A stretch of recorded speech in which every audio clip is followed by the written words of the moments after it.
Hello, Rachel. How are you? Oh, Rachel, I'm overwhelmed. So many emotions I had because there's so many things to keep track of. Not just plot lines in The Expanse currently, and characters and themes, but life is just a thing, isn't it, where we have to keep it all together, and so I've got sweat forming on my brow. How about you? All right. She said it. Guys, she said it. No, in all seriousness, how are you? I'm excited to talk about this episode and the potential of this season and forget about the fact that my day was a bit shit. Why was your day shitty? Was it because you couldn't identify friend or foe? Somebody came up to you and you couldn't figure out which they were? Friend or foe? It's more friends turned to foes. Hopefully the foes will turn into lovers. Not really. I'm the husband, so you better stay away from my wife. She's my wife. Hey, I got the prediction right, or at least I got the title correct. Identify friend or foe. So that is a blessed thing in disguise. But we should get into the more formal introductions. We are Podcast, named after an iconic moment in Star Trek Discovery that haunts us to this very day. And we like to review episodes of science fiction television, and we've already said the name of the particular one that we are going through currently, which is The Expanse. Mm-hmm. And we are both watching this for the first time. So be nice. Do not point out our ignorance, because we're not meant to know plenty of things yet. Don't spoil us. This is our first ever time. We don't know all of the minutiae. We haven't read the books. We don't know the source material, as well as, of course, what happens going forward. We are just taking the episodes as they come. This is our first time experience, and so we welcome anyone on board to join us, whether you are someone who has gone through the series from back to front, or you're a reader of the books, or you're like us and you haven't seen the show before, but you're wanting a companion for your journey with it. Well, welcome aboard the ride. We are exploring The Expanse, and we release this for our patrons first on Patreon. So if you're hearing this on the main feed and you're just starving to hear more discussions from us right here and now, then head on over to our Patreon, in which you get to be a part of a group Discord, as well as get these episodes much earlier. And I am just so, again, overwhelmed and overcome with emotions that I need to get this IMDb description out of the way, Rachel. Oh, you don't want to even explain fully? Yum yum. I did a pretty good job. It haunts us. Watch Star Trek Discovery Season 2 finale for the grander context, which by the way, context is for kings. But what is the context of this episode? IFF Season 3 Episode 2 is described as such on IMDb. And again, we read from IMDb's descriptions because although we own this on physical media, the physical media release does not include a glorious little booklet with written descriptions. The first season didn't even bother putting in the episode titles. The first season's menu was embarrassing and truly embarrassing. They've gotten better with the menus, if not a little bit too complicated. But here's what the IMDb description says. Now, there's two versions of this, but they're both the same. It's just there twice, and no one's credited, so no one's here to blame. The Rocinante answers an unexpected distress. Excuse me. I know you're right, but this is what the description says. Wait to the end, miss. Wait to the end, miss. Soz. Yeah. She says soz, so I have to forgive her now. It's the most formal way of saying sorry. I actually said soz to a kid today. To a random child, you looked in their eyes and said soz to your youth. It's fleeting. This is full tangent. No, I had like a loose thread that was coming out of my sleeve. And then I pulled on it and it was like the entire length of my sleeve. Like it was ridiculously long. You don't pull on those threads. No, like it wasn't even like tugging. Like it was just completely loose. Mm-hmm. And then I like scrunched it up because it was giving this kid like a conniption to see like this loose thread. So I like wrapped it up and then put it on my shoulder. And she was just like, no, give it. Now, just for everyone who does not realize, Rachel is a teacher. She's not just hanging out with children doing creepy things to them like normal people would.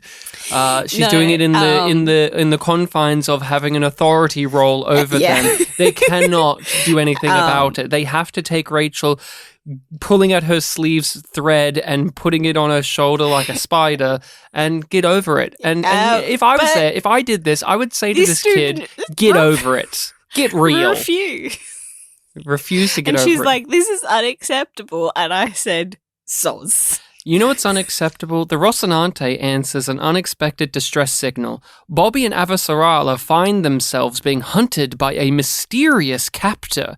UN Secretary General Sorrento Gillis. Oh, he gets a name. We did hear it in the episode, but It's always weird because literally last episode we said that we didn't know his name, and now the description gives it. So UN Secretary General Sorrento Gillis brings in a colleague from his past to lend an ear during this crucial time of war. Esteban, you haven't needed my help in a long time. There have never been times like these. Eros, Venus, now war. The people are terrified, and I want to reassure them. Yum Yum is a moment from Star Trek Discovery that is bizarre, but also sexual. It's very sexual. And that's the aspect of Yum Yum that we focus on for the Expanse. Because it started off sexy. It promised something it could not follow through on, which is it sex. Could have. It didn't. It's not Lex. This show isn't Lex. No. It's not even Farscape. First 2 seasons, we got one sex scene in the premiere episode and no more sex. No, not really. No more sex on screen. Plenty of sex alluded to. And plenty of skin. Now we're not. Season 3 started off sexless. And it's continuing that. No bagging. I'm really struggling to tell you what was Yum Yum in this episode. I have one thing, because it really was sexless. Like, I have one thing, and it's wartime. I have one thing, and this is the most like fucking. Like, this is reaching? Me grabbing and maybe just my male gaze happening too. But, Bobby descends down a ladder and it's from a bird's eye, like it's from a point of view of Avasarala. And so we're just getting this nice lady's butt coming towards us. And so that's it. That's all I got. I mean, what else can I give you? This episode's dry when it comes to the horny factor. Did you have an ordinary pick? Because Rachel likes to give everyone the acknowledgement that she finds Amos hot, that she finds Wes Chatham very attractive to look at, and so we will get an automatic Amos pick. But was there a normie selection from you, or were you like me in which it's a struggle? I'm going to go a little bit off the beaten path. You have to. You have to. And say that I think Prax's honesty was pretty sexy. Yeah, it got me too. I was just, when he admitted to something that was really upsetting to Amos, it also got me turned on too. Mm-hmm. I'm joking, of course, but I see why you have to pick something. Yes. So Amos is in this episode though. Uh-huh. He is running around. He's doing action set pieces. He's quipping. Mm-hmm. So what got you piece going? Is where my Amos pick is going to go. Him, not walking because it's 0G, climbing his way over to save Prax. He even though he's in a spacesuit, you can see those muscles rippling. Yes. Fun fact, he would be unable to do that if it wasn't for the fact he is supremely jacked. I wouldn't be able to have done that against all of that G-force and everything's flying around and the change of all of that. No way, my little twig arms, they would have snapped off. Peak That's performance. why we're not allowed on the Rocinante, because this ship is only for two types of people, hunks and babes. Where is that panda bear shape? As John Goodman in True Stories would say. 6'3" panda bear shape. So I love that movie too. Everyone, check out True Stories, the David Byrne film. It's a magnificent time, and you'll have an absolute blast. Maybe we should do an Our Thoughts on. What did you think of IFF? Pretty good. It does a lot of things. It moves a lot of pieces forward. It does some nice character stuff. It's a very busy episode without feeling heavy. Like, it doesn't feel burdened by everything that it's trying to do. It just gets the job done.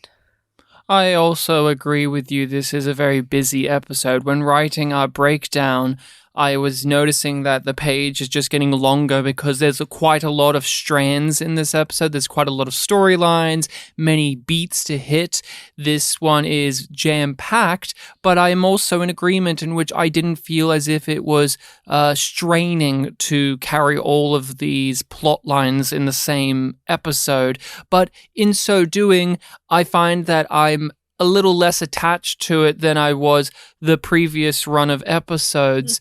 There's a lot. There is quite a bit, but it's not like busy work kind of thing. No, this wasn't homework. I think a really good indicator of that is how each little scene with Christian and Bobby builds them up as characters and their relationship, and really drives home that both of them, like, they're coming together because they almost sort of, they bond over loyalty, almost. Like, that's not quite the word that I'm looking for, but I can't quite think of it.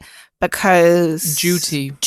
That is what diligence. Yes. and duty, because Bobby feels like she has a duty to Christian, and Christian feels like she has a duty to make sure that this information gets out. They are also connecting because they are stuck in a very dire circumstance. And as the pressure is building, so is their relationship. So is their bond. As things get worse, Trauma bonding, sure. But as the potential for one or both of them to die, it just removes the walls that they put up against one another, because they don't know each other. They really don't know each other. They're from two different worlds. They're from two different class systems. One's a diplomat. One's a grunt. They have little to nothing in common, and the small amount of time they have been together, it's been a power dynamic in which Bobby has been subservient and the protector, while Christian has been the one in charge who's calling the shots. And now that is flipped around. She's literally the passenger to Bobby. And as they are running away from these ships, the ship that's chasing them down, it just is beautifully illustrated, that journey. Like, it is always a classic thing when you get in a narrative of like a chase story, when our characters are being chased across a place, or they're racing as well, that as we tighten the screws for those characters, they become a team. And I like the moment at the beginning of it in which they were having to play dead, having to play possum, not move, not do anything, even though they're in this radius of attack. Running silent, because if they do anything to try and escape the danger that they're in, that guarantees that they're gonna die. And I really like that setup of stakes that they have at the very beginning of this storyline, of making it really clear why they're in the very precarious position that they find themselves in. Bobby is having to be concerned about their well-being, their safety, and the tactics, because although she can fly, she is not a pilot. No. She is not one who knows all of the fancy maneuvers. She knows how to fly a ship, but she does not know how to fly a ship. Yeah. She's not Alex. No. It's not her specialty. It's not her specialty. She's usually the one in the back who's being driven because she's off to kill people on the ground. Yeah. I love the way that she puts that as well. The major threat here is not even the ship shooting at them and catching them. No. It's not. Because they're mostly successfully evading the missiles in the ship. Because they're a racing ship, too. To do that, they are having to go at a really high velocity, very high G. And Christian is not trained to handle that. Her body cannot maintain itself under that level of stress, whereas Bobby finds it easy because she was trained for it. She's disciplined in this. She could go even harder. Do it on her head for 4 hours. Yeah. But Christian does not have that. So they're trying to balance their needs. And it's good because it makes sense that Bobby has this advantage and that Christian doesn't. But also that Bobby is not willing to just hit full burn, escape, and kill Avasarala in the process. She is having to consider someone else, not just herself, and that makes sense because Bobby is someone who has worked in a team. Collective. Collective. It's always a crew. A Marine is never alone on a mission, really.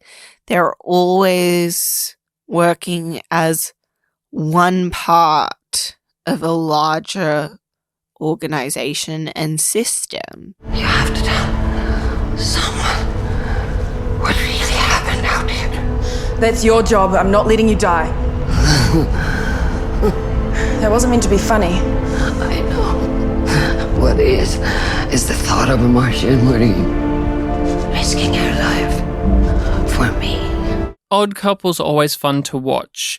And what I love about Bobby and Christian in relation to that is that the writing does not go so overt with their differences. No. And it does not play it as we've trapped them in one chalk and cheese and they don't get along and we have to force them to get along by trapping them in one location. It's an odd couple. But they are an odd couple. Christian is an older diplomat who has military experience herself, but in a very different way. But she's also suffered loss in a way that she can almost teach to Bobby, who's also suffered loss recently. Yes. Bobby is a young soldier, Marine from Mars, and she doesn't have the greatest experience in life. It's been very sheltered.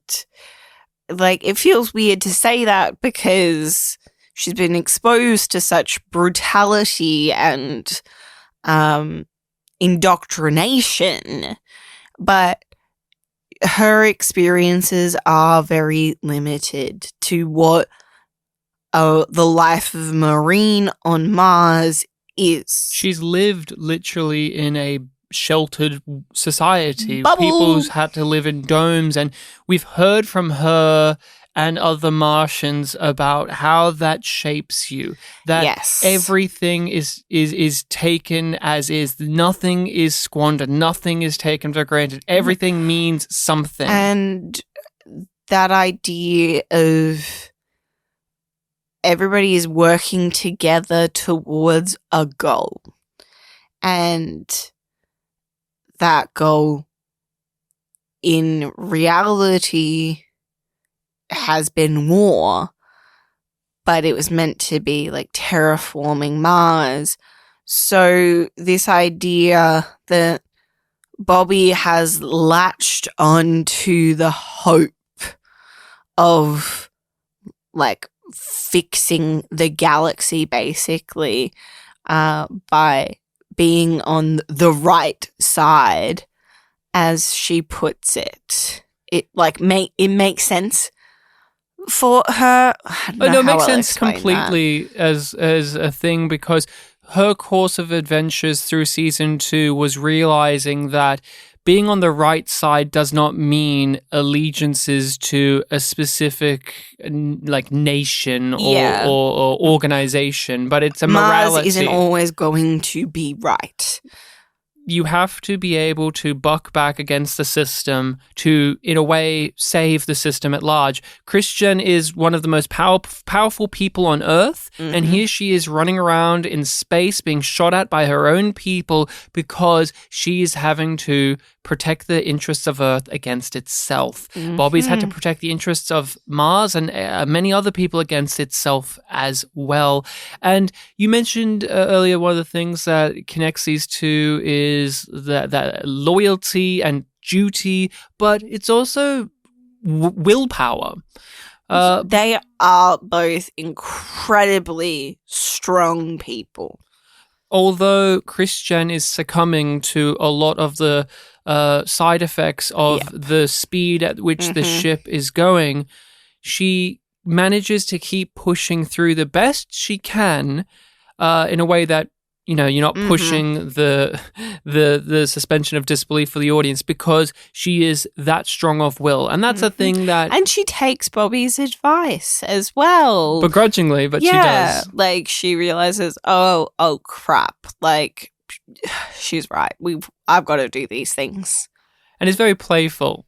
They're very playful of, I'm too old to be hit on and you're not my type. And I also enjoy the I don't know if effects is the right way, but like the way that they film and present it being high G. The lighting is very good.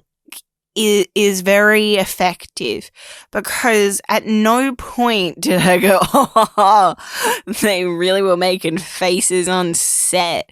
It feels like it has momentum, which makes it so much more engaging, because if they didn't get that right, it would have felt ridiculous. They really have come a long way as a writing team. They don't tell us that these characters are coming closer together and bonding. They show us it. In fact, a lot of the scenes between Bobby and Christian, I do not remember the dialogue for it, but rather the mood of it. Yeah. Rather, it's more about the sensation it has left behind than the words that they're saying to one another. They're not focusing in on... It's a step forward each time we see them in this episode. And they aren't hammering in on that odd couple thing of what are their differences that then highlight their similarities. Yeah. They're in fact hammering in on the minute similarities keep stacking up on top of each other, and then it crescendos into these moments of basically like trust fall exercises between the two characters.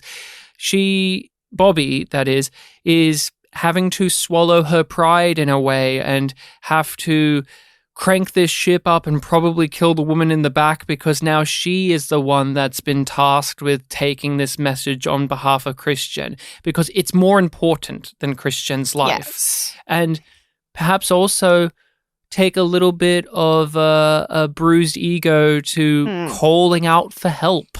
Yeah. Even.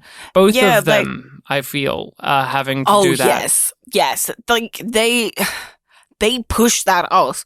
Christian doesn't even mention it until very late in the game. It's when push comes to shove. Yeah. Where's your radio? You have this on this. We need to figure it out. After she passed out, but now I can't remember. She kind of passes in and out a few times, or it wasn't. So that's why I was like hedging my bets. But they have to, and I really love the performance between the two of them in this moment where Christian is saying, basically, trust me on this. And take my word on it, and we will be okay. It's very reassuring. And Christian is a character that when we were going into this, or when we started, I at least thought she was going to be like the Empress Georgiou type character, like the quipping bad person who's like upper crusty, and we delight in her villainy and sinister qualities and. But she, in this moment, reminds you of what she is deep down, which is a grieving mother. She very much is in a motherly role here, in a maternal role here. Their relationship is very mother-daughter in my eyes, as well as patriots and all of those other grand things. Yeah, there's a lot of aspects to their relationship, and you only get those kind of interactions when characters are really well developed. Because if you have like a laundry list of things that you know about a person, about a character, but they don't ring true, you don't get that same feeling when they interact with somebody else.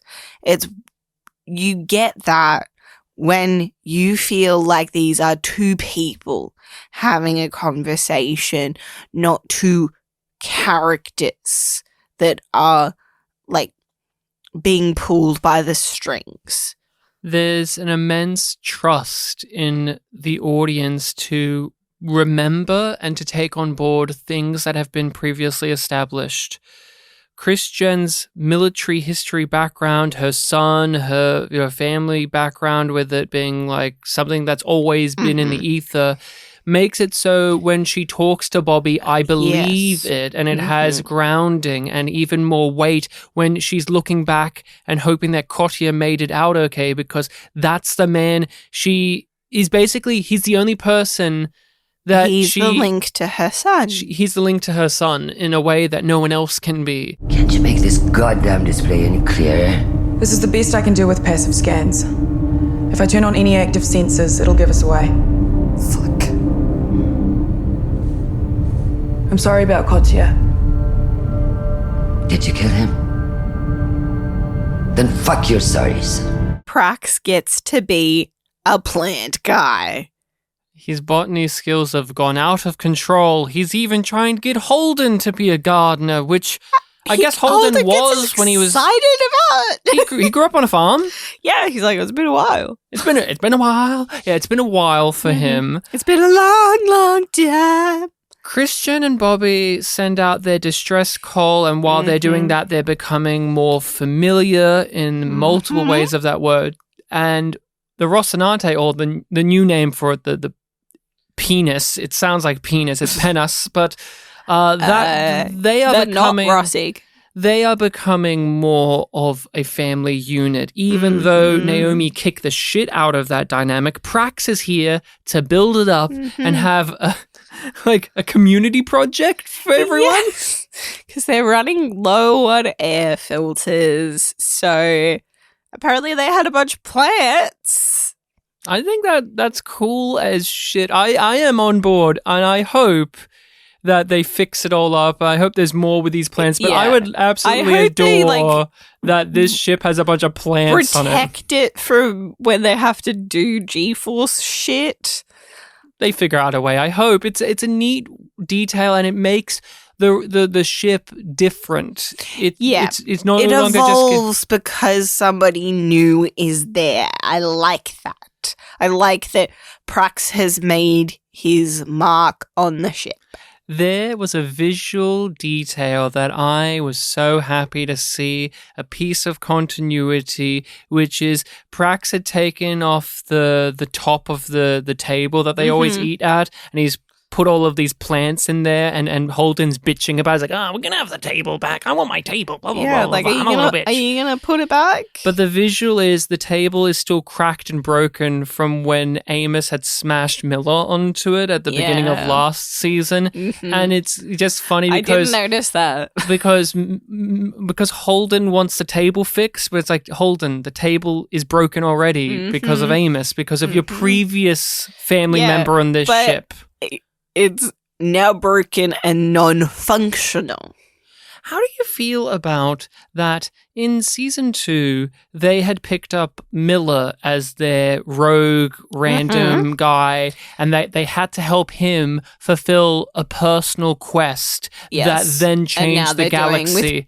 With Prax. And Prax is now a new friend on the ship who they're having to fulfill a personal quest that will most likely affect the galaxy at large because his daughter is being tested for a weapons project. It's a it's a thing, isn't it? It's a thing. It's a pattern. But the main. But it's like, well, yeah, that's what would happen in a story like this. You have to have a way for the characters that we know to be engaged with the plot. You either do that by them finding themselves involved, which gets tiresome, or them finding somebody else who is involved.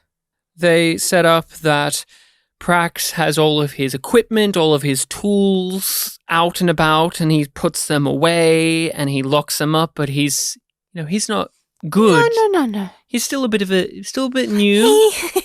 He doesn't do his job quite right. He's got a few inept things about him. He needs help with his oxygen being put on him. And he didn't secure the tool bit. Oh, yeah, he didn't secure the tool bit. Why all the tools are flying everywhere, and I think that it's that knocks his but oxygen. he needed help being strapped in earlier, and he's told like, hey doc, you gotta do your breathing, you're stressing out. He's like Christian in terms of he's not used to having to fly around. That's the parallel, like that's the joining thing of Christian and Bobby are in this high speed, like high velocity chase thing, and then you have Amos and Prax are also in that, in which one is experienced, one is not. And yet, although one has to try and save the other. And although both of their lives are at risk, in that case, because of one person in particular, they become stronger together through this event. It's really great. The more I'm talking about this episode, the more I'm kind of liking it, I really loved when Amos is just like, do you have a death wish, dude? Like, come on. What the fuck is going on with you? I like the action set piece of that too. They really commit to the bit, to the gimmick, to the premise of it. And it's great to have a small scale thing in comparison to the big thing. Oh yeah, because this one is way more satisfying than Holden being pinned while they're tracing down the hybrid. Yeah. Chasing down the hybrid. No, they're pinning it down too. No, I understand what you're saying. I guess I still enjoyed that. I thought you were going to say when they were doing roughly this type of adventure last season where they were storming the science base and Alex was having to shoot a bunch of stuff and Miller was being launched in. I kind of compare it to as like it's that in which we have the Rocinante doing like an epic space battle thing where they're shooting missiles here and they're exploding them here and they're camouflaging this and they're spinning around and they do like an ultra hook shot turn and they shoot the engines out of the enemy vessel with perfect precision and all of that cocky awesome like sci-fi battle stuff that certain people get a hard on for. they do that with absolute expertise and it's gorgeous to look at. I must admit it got my blood pumping, but I really did love the scene with Amos and Prax having to go up against the change of speed and velocity and gravity and the loose tools everywhere. It was a nail-biting thing, but the cinematography, the way that they did it, made you, like, the way it was presented made you think, in a positive way I say this, made you think about how they filmed this. What tricks of the trade did they use to achieve what they're doing? What things did they implement? What special effects? What camera angles? What changes of perspective? How did they do this? This is one in which I imagine on the Blu-ray there's a featurette for, probably. I want to know your thoughts on this. They get the distress call, and it makes the crew talk about whether or not they should accept it, and they all agree basically that we cannot afford the fuel or the time and the resources to do this. And Alex strikes upon something. He hits upon a piece of continuity that has been brought up, which is, you guys have a bias against helping Martians ever. Anytime it has been suggested that we benefit the Martians, you say no. Yeah, all of you say no. Because Holden's from Earth and Naomi's from the Belt, and they were the two top dogs. Oh, and Amos is from Earth too, right? Yeah. Yeah, and they always keep shilling out for the Belt or for Earth and never for Mars, even though Amos and Naomi and Holden have admitted in many moments that the Martians have been on the better side of things from what they've seen. And heck, they've even been captured by the Martians and realized that the Martians were getting played. Alex argues that we should do this because it's about time that we show some loyalty to the Martians. I'm a Martian soldier. Like, I'm a fucking guy. Like, loyalty to Mars. It's like treating everybody equally, because it's just like, we helped this person, we helped that person, and now it's this thing. You're saying no. You're like, why now? Is it because they're Martian? Or like, because you never want to do it these other times? So it's multiple things. It's not as simple as Alex tries to make it out to be, but you still side with him. I was going to ask, did you side with him? What did you think of his case? Because it has been something that has been a tension within the crew, especially for Alex. When it was revealed that he was a Martian soldier background, it really did change how they looked at him. Amos was willing to kill him, remember? Like, they really turned against him. They thought he was just this loner cowboy guy, and now they realize that he's potentially the enemy. And even though he's no longer an active member, they still hold this grudge in a way. And I gotta admit, I found it really compelling. I was actually kind of surprised when Alex put his case down, how much I not necessarily agreed, but I understood it. Yeah, you really appreciate his point of view and why he's bringing it to the table and why he's feeling the way that he is about it, because he's not hiding his frustrations at all. And you don't get angry at him. It's not like, Alex, get over yourself. We need to move on. We have to go to Io now. That's a bigger priority. It's just like, oh no, like, this is a competing need. He has something to lose in this war, as does everyone else. He has a family. He has identity that he puts forth with being a Martian. And so anytime that they just smear the Martians, it's almost like a personal insult to him. And he's been having to take it for 2 seasons now. And here's a moment in which he draws a line in the sand and says, no, we are doing this. And they all vote against him. They all say, no, Alex, put it to the side yet again. Put it to the side yet again. And he even brings up, why does it fucking matter?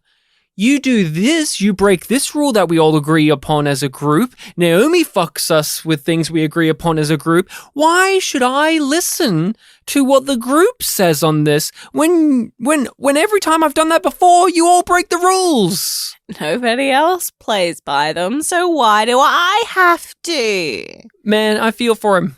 I get it. I feel for him, even though he did send an awful message to his family last episode. I did feel for him here. I'm like, oh man, I get that. That would drive me absolutely up the wall too, Alex. And what is the primary reason for why Holden shoots down Alex's need for following this distress call? Because they need to put the mission to Io first. We've failed to help Prax. We committed to that. That's what we've got to do. He frames it much more personally, though. It's not just, we've already planned out the route, Alex.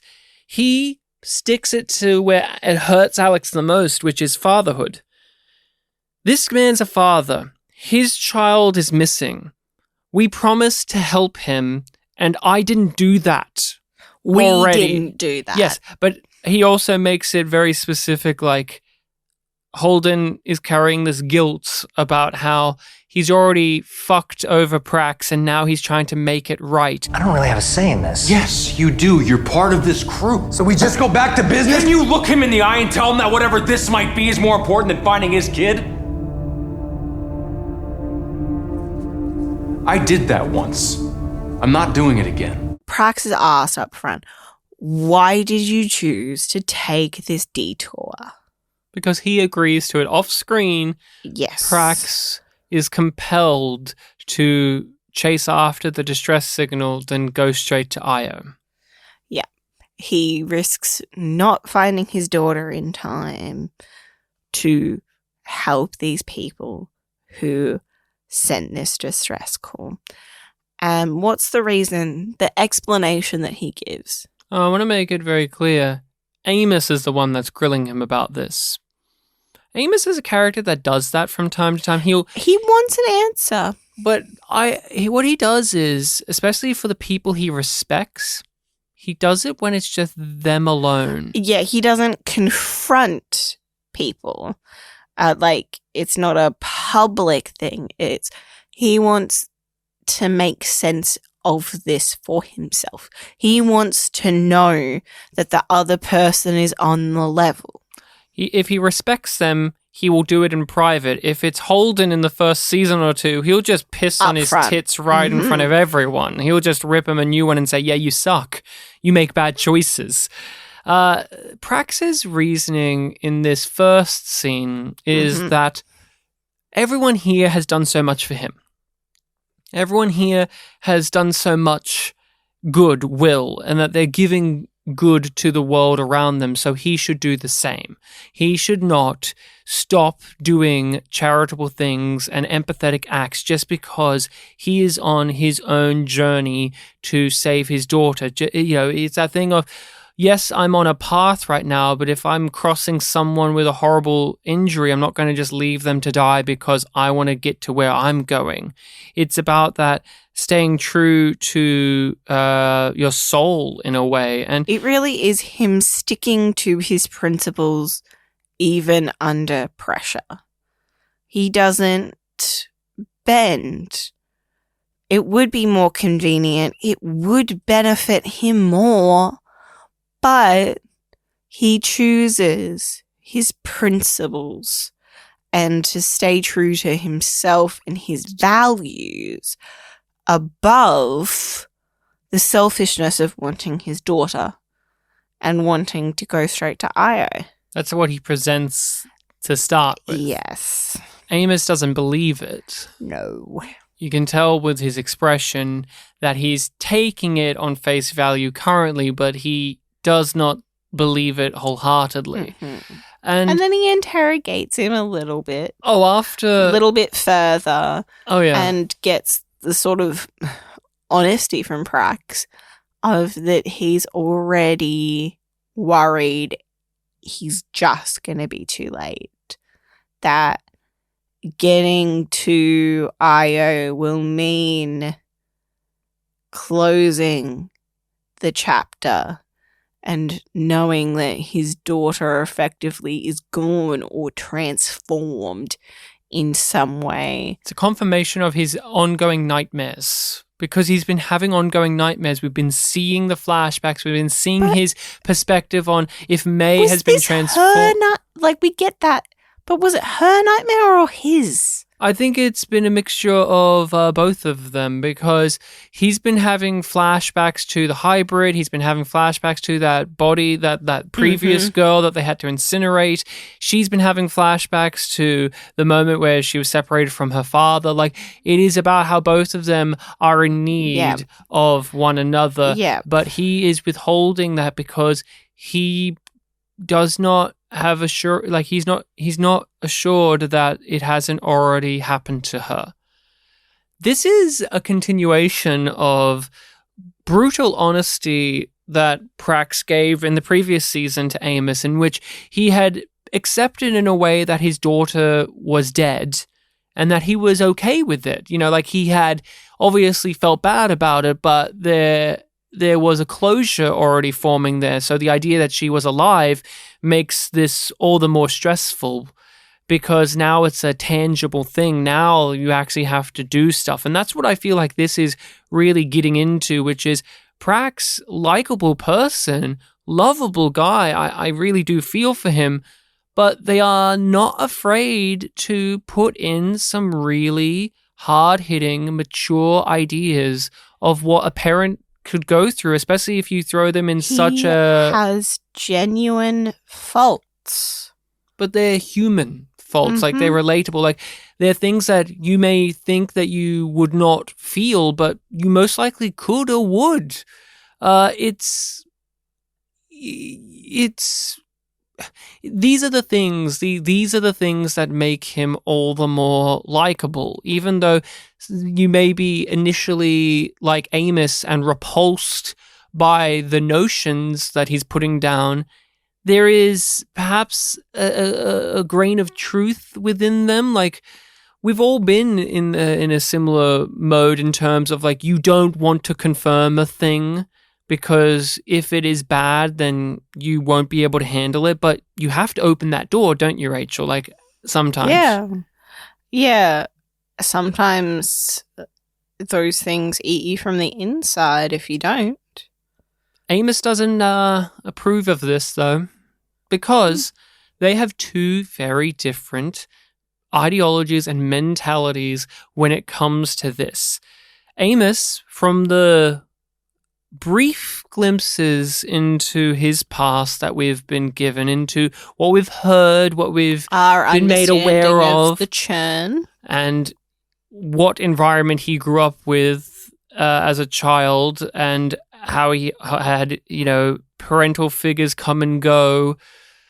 He is of the opinion that a child needs someone to try, at least one person, to try and help them, to try and save them, to try and protect them, to never give up. Prax touches upon the nerve, though, doesn't he? He asks, "Did you have someone like that?" And Amos fucking closes that book right then and there. He's like, we ain't talking about that. We already had my little mini arc last season in which I was feeling melancholic and nostalgic for the woman who was that for me. So we're moving right beyond that and fucking grilling you for not being that for your own daughter right now, mister. How could you be this way? How could you not keep trying? How could you give up? Like, that is the thing that Amos cannot grasp. We can grasp it, but we can also believe the same way Amos can. Like, that's why I like them too. Is like, we can grasp it, but we can still judge him for it. Their relationship, I think, brings out the best in one another, the warts and all. I think are they the best friendship on the show now? Yeah. Yeah? Yeah. Yeah. I don't know if anyone's even close to their friendship. Maybe like Katja and Christian were pretty good. I like Naomi and Fred Johnson's right-hand woman. Fred, a nameless woman. Fred, they don't have the best of friendships at the best of times. No, but I like they are friends and colleagues. It's no Havelock and Miller. Oh, God damn it. Yes, I said it. I brought him up. You speak his name and the devil shall arrive. He won't be here. I can't remember if I said this, like, last episode when you were like, this episode's like a disappointment. And then, like, it's got no sex. I really thought you were going to be like, there's no Havelock. That's a given. It's even more of a waste and a disappointment. Hey, if Havelock opened up a season with 0G sex, then it would be the best episode of all time, and it would never be beaten. And if the Gaunt Belter was there too, if he was having sex with the Gaunt Belter, hey, whatever they're feeling, Sirius Station, it's a crazy place. It's a crazy place. By the way, our two plot lines finally meet up.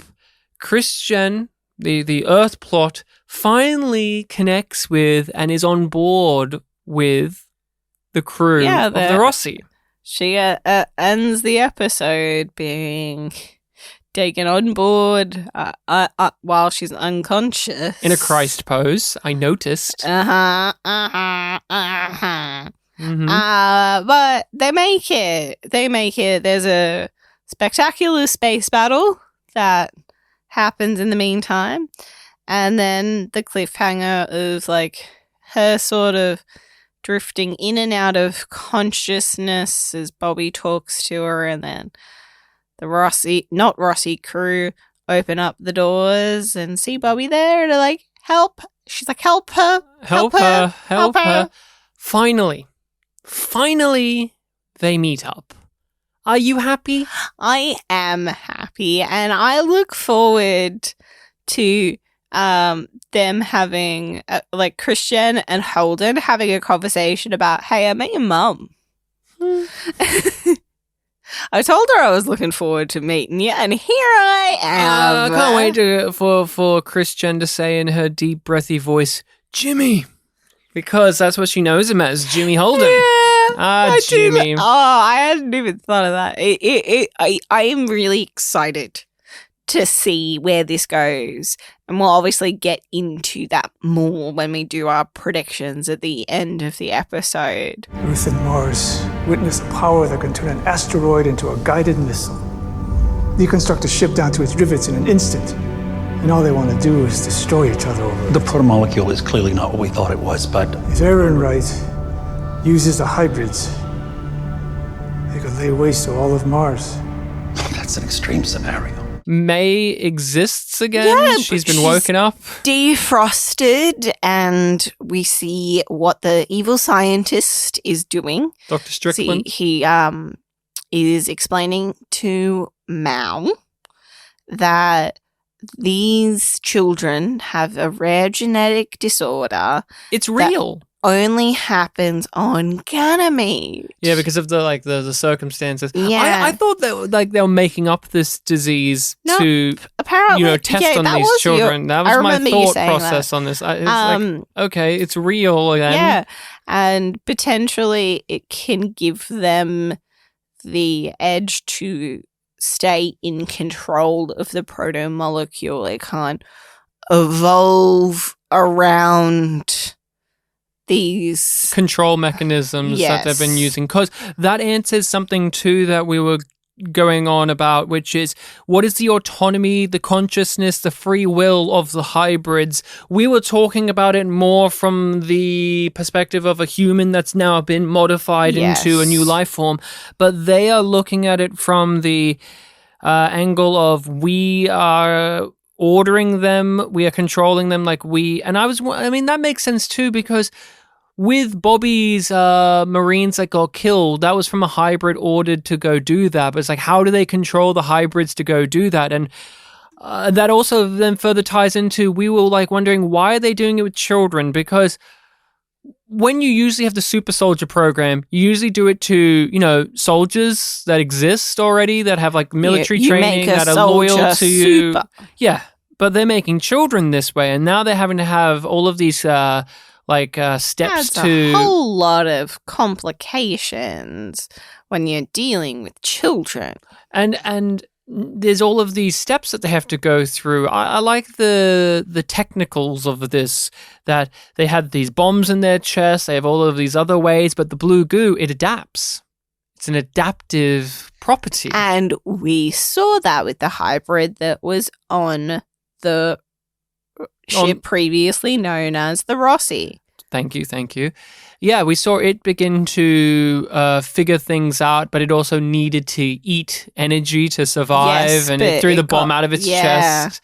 It was intelligent, and the blue goo apparently now can like circumnavigate all of the stuff that they do to try and control it. But as you said, these children have this disorder. And we see a young boy's arm glow with the blue goo. He must see be- his veins. He must be the child of Prax's friend that they met on Ganymede, Yeah, and they were like, "We'll go yeah. save your kid."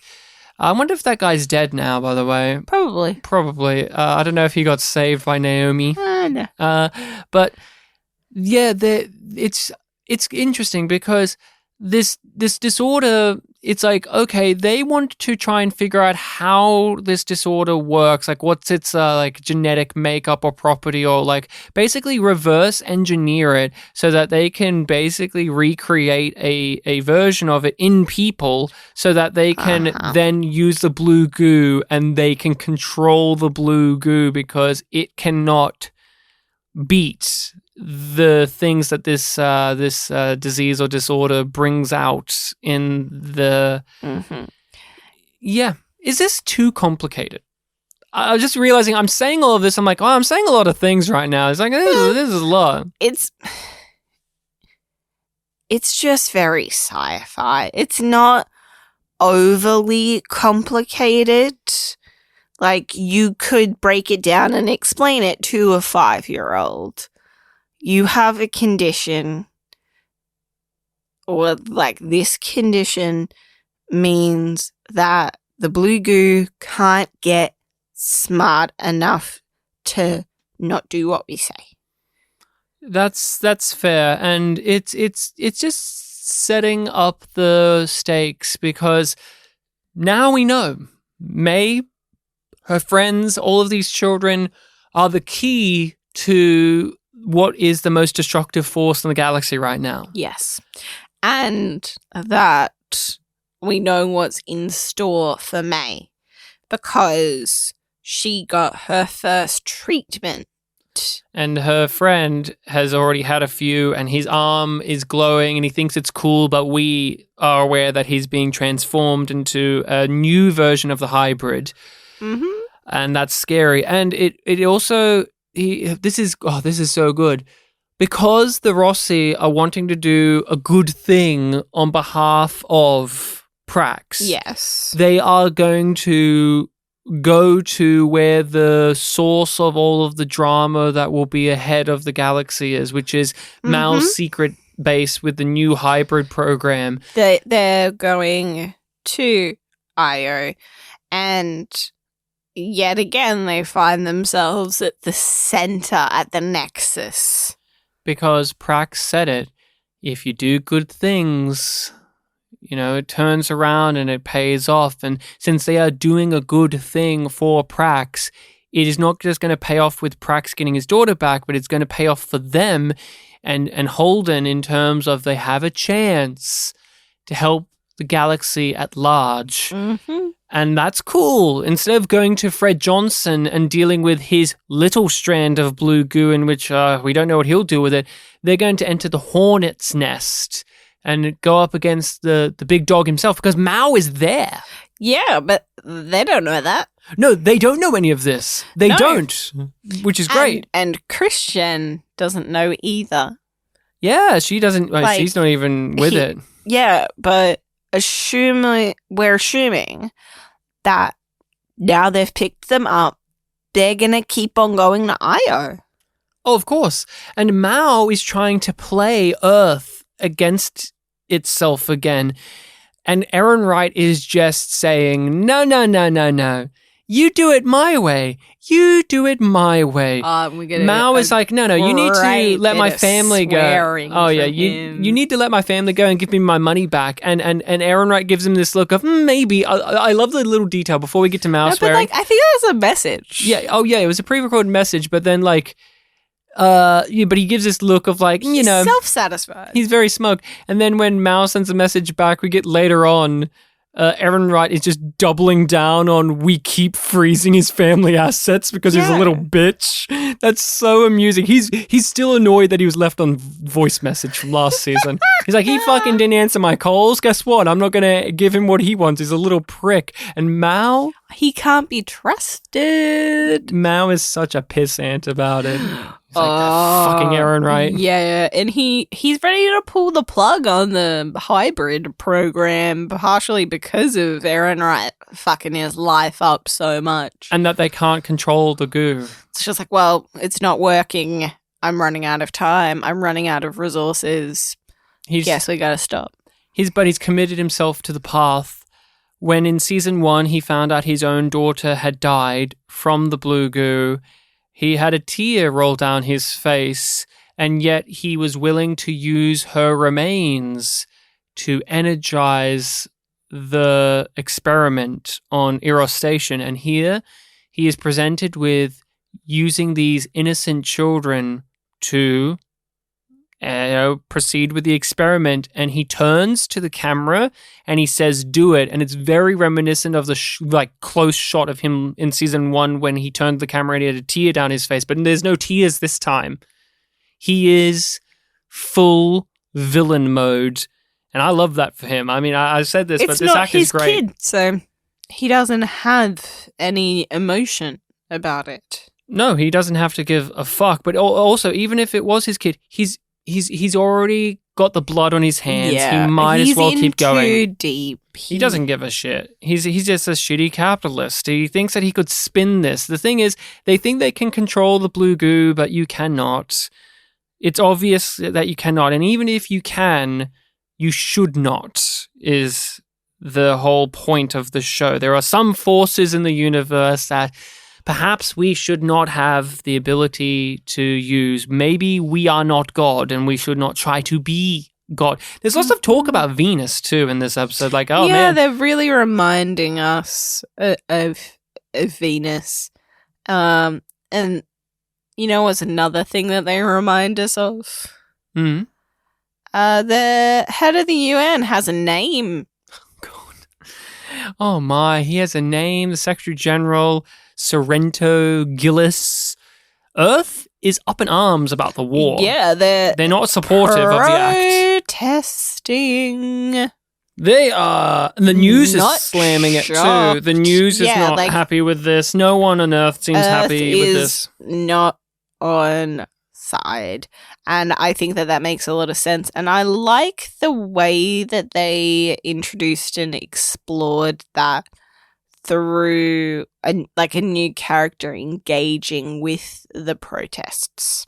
Anna, played by, I forget the actress's name, but she was in Lost. She's a familiar face. She was in, I want to say V, the new V's show, and she was in an episode or two of Boston Legal early on, as well as Alan Shaw's ex-girlfriend, who was a crazy woman, but also the best lawyer ever. Pretty sure it was his ex-girlfriend, but I was happy to see her face. I was like, hey, it's that actress. I like her. She's always good. She's very friendly, and she's nailing this role. But you know what's interesting about the protests and everything we get in this episode about Earth's reaction to this war? It makes Aaron Wright and his breed of person feel so out of touch, because it's him who wants a war. Oh, yeah. Christian says this. Is he finally got his war. It's that's it. He just wants it because... He wants it. He doesn't actually care about what Earth wants or what the best interests for Earth is.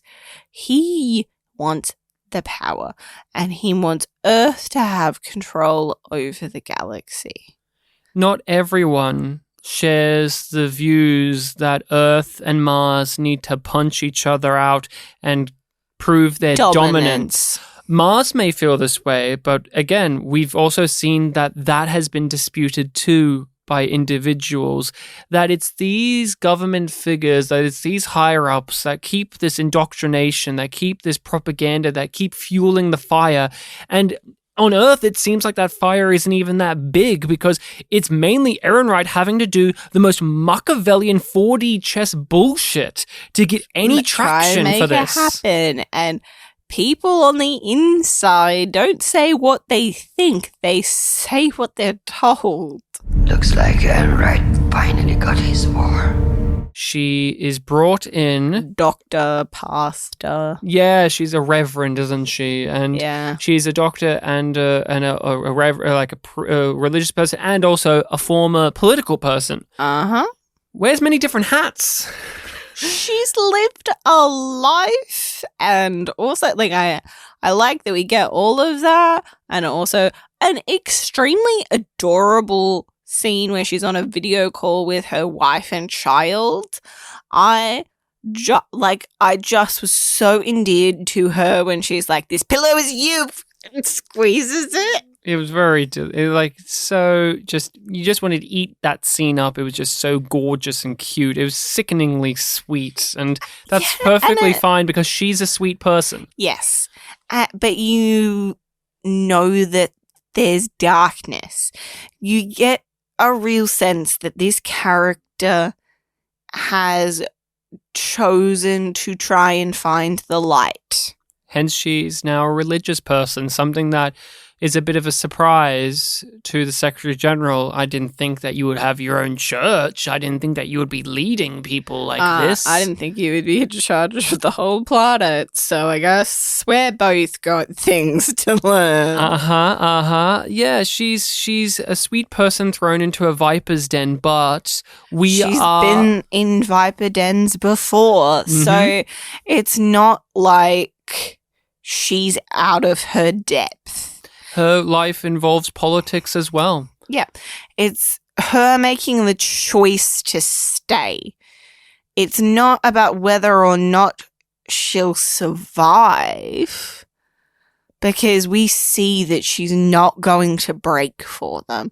And that's why she's been brought in. But it's also, there is the temptation that she could fall back into whatever her old ways were that she clearly does not want to go back to. Yes. That is what is the temptation factor is, will this corrupt her or not? It's not about if her life is in danger, but it's about her moral compass being askew again. Thank you for clarifying. That's at least my read on it. And again, they don't spell all of this out. They give you little breadcrumbs, little teasers of things, flash, like footage of her in the past, and just how she talks to the Secretary General and how he talks to her. And the fact that she's brought in because she is a voice of reason and somebody who stands up against him. But also wrote apparently one of the greatest political speeches ever.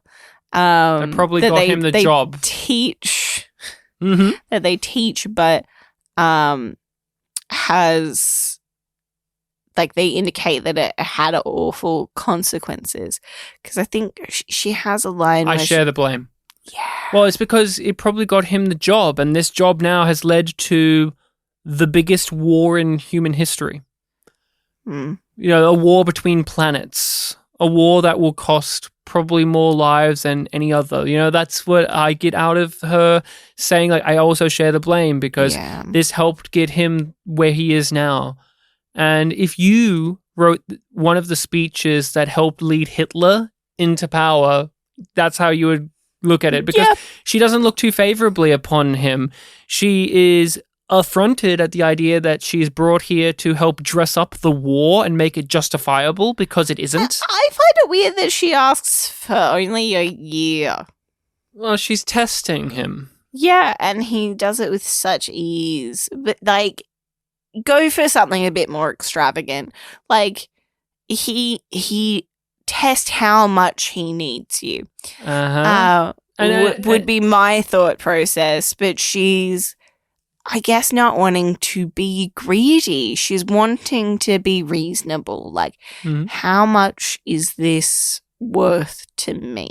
I find her also, it would be a very substantial interesting amount of money, but like, oh yes, of course, but that little story that you're talking about is she wants money to help with her church with a clinic, and she's having to deal with drug dealers, and that again is giving this knowledge to us that although she is presented as this very pure figure, this very religious, wonderful person who's got this healthy relationship, and she's now being brought in as this spokesperson of morals, she still has to get her hands dirty to get what she needs. And now she's getting her hands dirty here and making a deal with a potential devil to help others.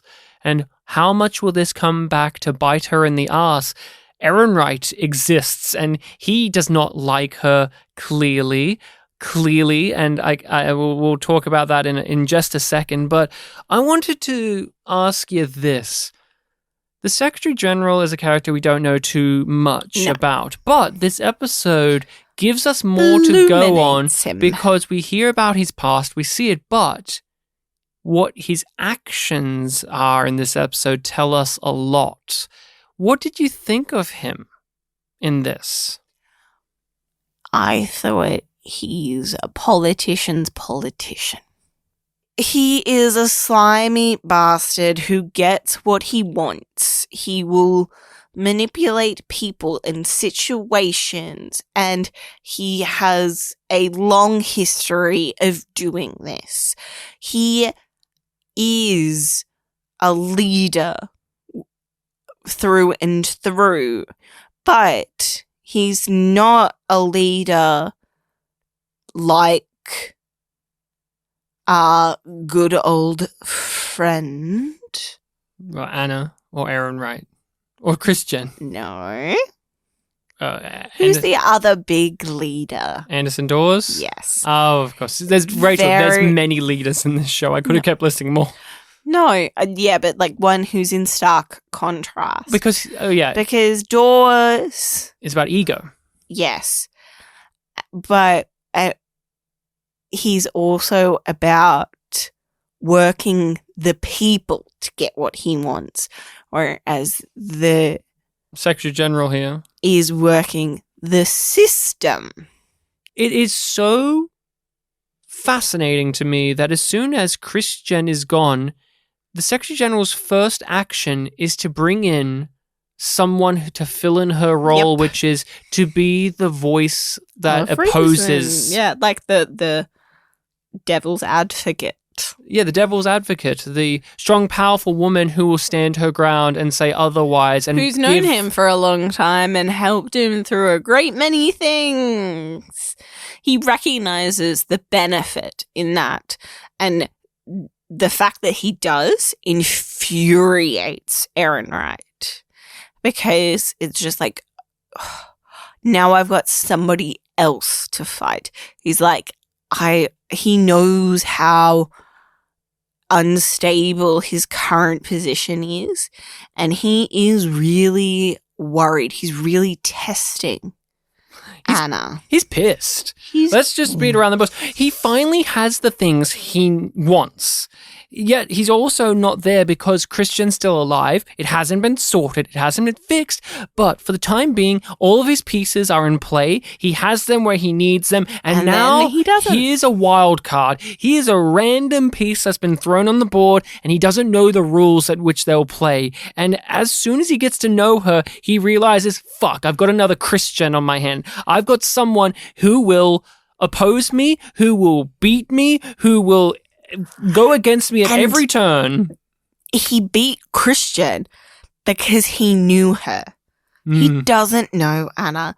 And like, yeah, he can get a dossier, but we know as an audience, and Ehrenreich, we project that onto Ehrenreich as well, because he does seem smart enough to know this. Knowing information about a person and knowing a person are very different things.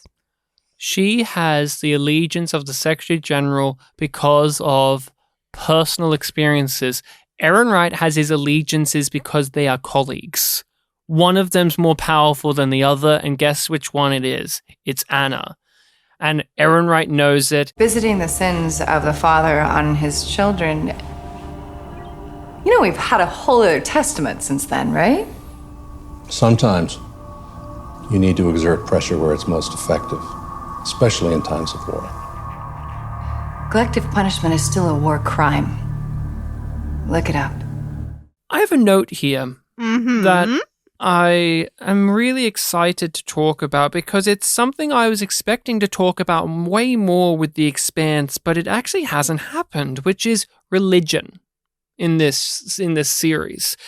This character of Anna is a religious figure, and she brings religious points of view. She talks about things from her very Christian stance, and characters mock her for being religious, and yet she's also someone who is a political go-getter. She's also someone who's a doctor, and The Expanse has flirted with and briefly engaged with religious and spiritual conversations, but I am honestly surprised with how little is followed through on it. When you start up the show, it seems like it's going to be a much bigger talking point than it actually has come to be, and I hope that Anna's inclusion will bring this much more to the forefront, because I think that when The Expanse discusses spirituality and religion and faith, it's actually some of the best writing that these people put in the show. I love all of the political machinations. I love all of the what is it to be an authority figure and what is it to be a rebel. But when they write to this, there's just a certain sparkle that comes out, and I really am hoping that we get more of it. I mean, for yourself, when we started this, the religion was something that was pushed in there. The Mormons existed. Yeah. Like, it's always been there. And we keep on thinking that it's going to become a thing, but it hasn't leapt to that level. It's just there as part of humanity, and it continues to be, but in like different ways. We have not had a main character in particular, be actively religious.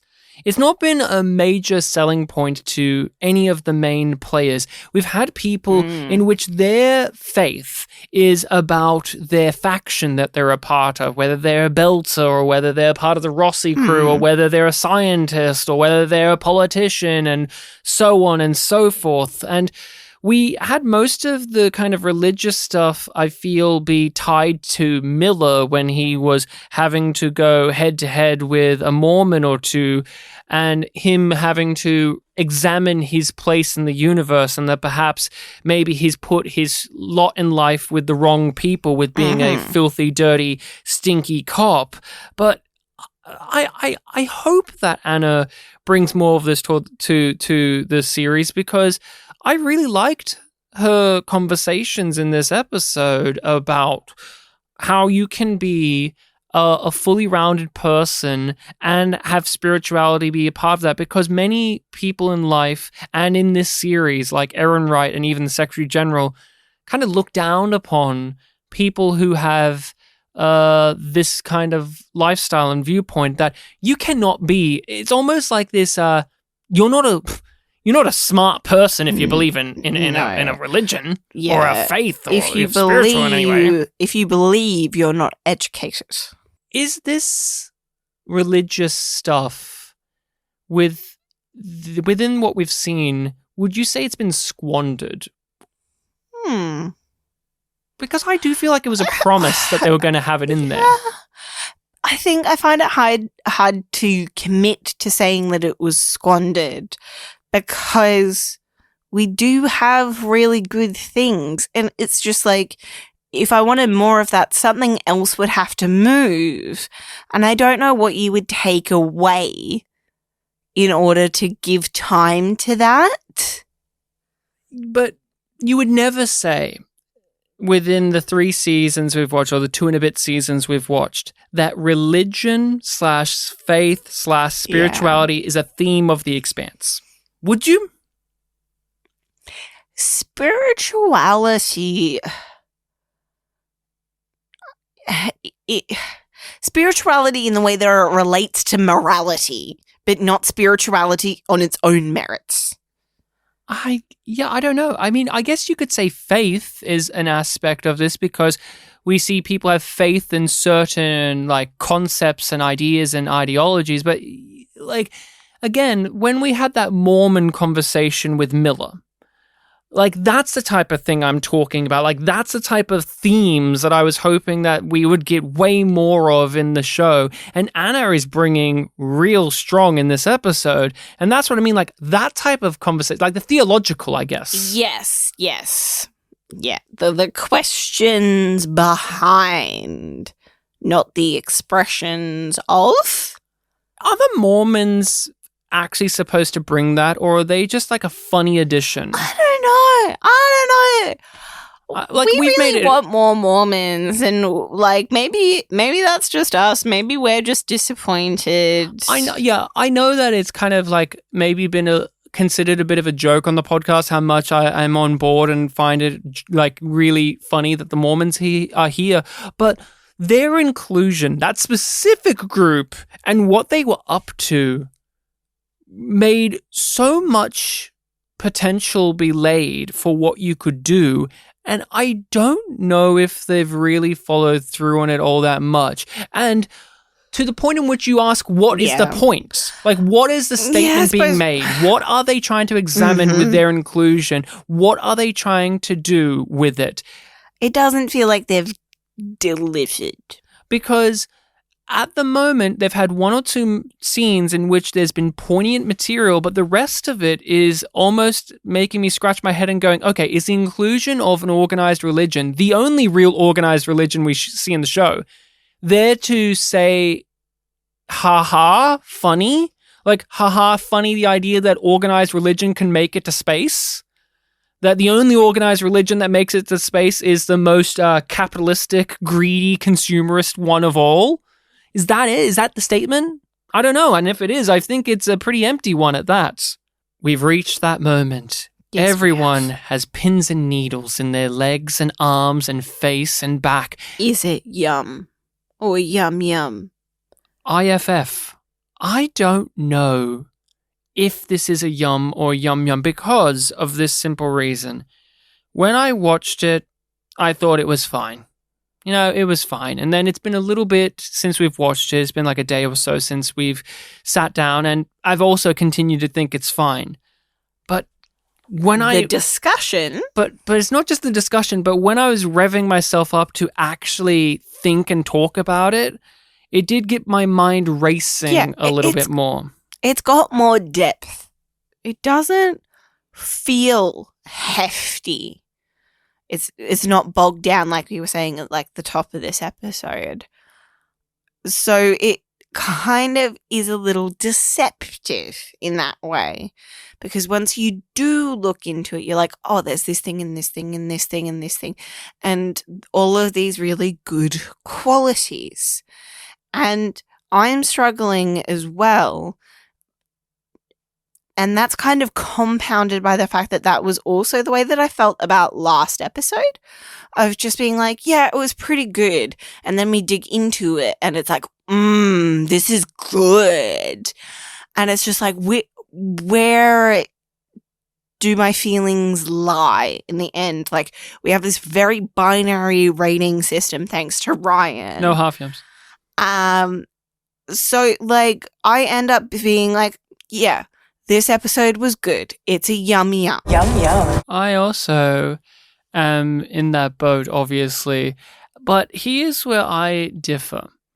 I think, unlike the first episode of this season, I like that one way more. It's way more memorable to me, not only because it's the first of the season, but I think IFF is going to be an episode like many we've experienced in season 2 and 1, but more in 2, in which when I go back to the season and I look through the episodes, I'll struggle to remember exactly the things this did. Yes. Outside of the key pieces of like, this is when Bobby and Christian met the crew, and this is when that, and like, I do suspect that as we get deeper into the show, it is going to be harder to pick apart individual episodes. I land on a yum. Yeah. I think that this, over the course of time, will be out of my mind. I don't think many of the scenes in particular will linger. And but that doesn't make it bad. No, but I'm saying this is my reason, okay? Yeah. Like, this is my particular reasoning because there wasn't enough compelling material for me in the long run. Although in this moment, in this conversation, it's brought out some wonderful things for us to talk about. As an actual piece of entertainment and as an actual television show, I don't really find this one to grab me in a way that I need it to. And we've seen previously. And that is where I land currently. Hey, maybe in the season recap, I'll say, hey, you know what? IFF did a great thing for the show in the long run, and I didn't see it coming. And I'm willing to accept that because there have been episodes of The Expanse that have totally done that. It's been known to happen. It's been known to happen. I do wonder how focused the next episode is going to be on the Rossi. Or do you want to hear what the title of the next episode is? Maybe that will help me, yeah. I think it will help in the way of letting you know what this episode's going to be about. It's called Assured Destruction. I think that helps greatly of what the episode could be about. Now, we haven't seen it. We haven't looked at a thumbnail. We haven't looked at the summary. No clue, no nothing. Just the title and what we have been given beforehand. And from that title alone, it's going to be about Mars and Earth. Really blowing the shit out of each other. Someone's going to shoot a civilian target, or some big battle is going to occur in which a ship is going to get destroyed, or hey, maybe that admiral will come back, like the one we like, or maybe the insane admiral that Ehrenreich has at the head of the fleet is going to do some reckless action. And my other prediction is Fred Johnson is going to get embroiled with the OPA because of the blue goo, because that's his assured destruction as well. Yeah. And of course, Bobby and Christian and all of that are going to do stuff. But I hope that's a given, but that's a given in my books. Those are my big predictions for the next episode. I think I agree with those. I don't really have much to add on that front. That's our thoughts on what might be happening in the next episode of The Expanse. If you want to chat to us in the meantime, if you're a patron, you get access to a Discord, which makes it super easy to do. But if you are listening to this on the main feed, you can check out our various social medias.